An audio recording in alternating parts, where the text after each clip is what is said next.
एक दिन सब कुछ खत्म हो जाएगा, तारे बुझ जाएंगे, समय रुक जाएगा और पूरा ब्रह्मांड जिसे हम इतना बड़ा और असीम मानते हैं वो एकदम शून्य में समा जाएगा। सवाल सिर्फ इतना है कि यह सब कैसे होगा। यह प्रश्न न केवल विज्ञान की सबसे बड़ी पहेलियों में से एक है बल्कि सबसे डरावना भी। चलिए जानते हैं वैज्ञानिकों के अनुसार ब्रह्मांड का अंत कैसे हो सकता है। लगभग 8 अरब साल पहले बिग बैंग हुआ था। इस एक विस्फोट से समय, स्थान, पदार्थ और ऊर्जा का जन्म हुआ।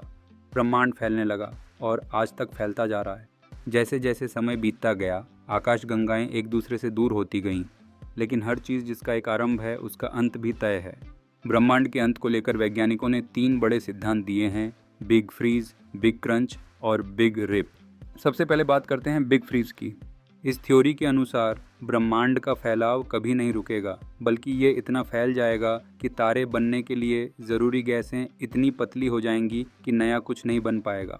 पहले तारे बुझेंगे, फिर गैलेक्टिक सिस्टम ठंडा हो जाएगा और अंत में सब कुछ शून्य के तापमान की ओर बढ़ेगा। यह वह स्थिति होगी जिसे वैज्ञानिक हीट डेथ कहते हैं, जहां ब्रह्मांड जीवित तो होगा लेकिन हर प्रकार के जीवन से शून्य। दूसरी थ्योरी है बिग क्रंच, जो बिल्कुल बिग बैंग के उल्टा है।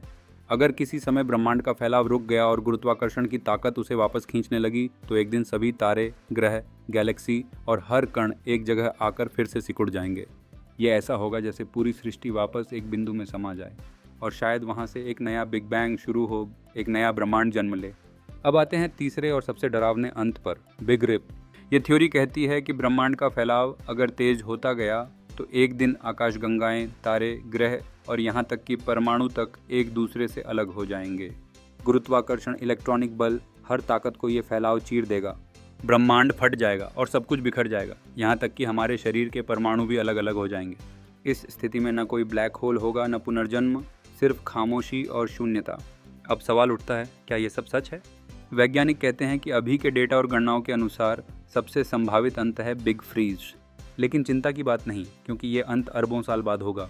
हाँ, ये सोचकर रोमांच होता है कि हमारी सभ्यता, हमारी खोजें, हमारे वैज्ञानिक प्रयास शायद इस अंत को रोक न सकें, लेकिन हम उसे समझ तो सकते हैं। तो सोचिए, एक विशाल विस्फोट से शुरुआत और एक ठंडी, सुनसान खामोशी में अंत। ब्रह्मांड की ये कहानी किसी फिल्म से कम नहीं लगती। और इसका सबसे दिलचस्प हिस्सा ये है कि हम इस कहानी के किरदार हैं। आज हम जीवित हैं, सोचते हैं, समझते हैं, यही इस ब्रह्मांड की सबसे बड़ी उपलब्धि है। तो दोस्तों, आपके अनुसार ब्रह्मांड का अंत कैसे होगा? कमेंट में अपनी राय ज़रूर दें। और अगर इस विषय ने आपके मन को झकझोर दिया हो तो वीडियो को लाइक करें, शेयर करें और चैनल को सब्सक्राइब करना न भूलें, क्योंकि अगली कहानी है, क्या टाइम ट्रैवल मुमकिन है?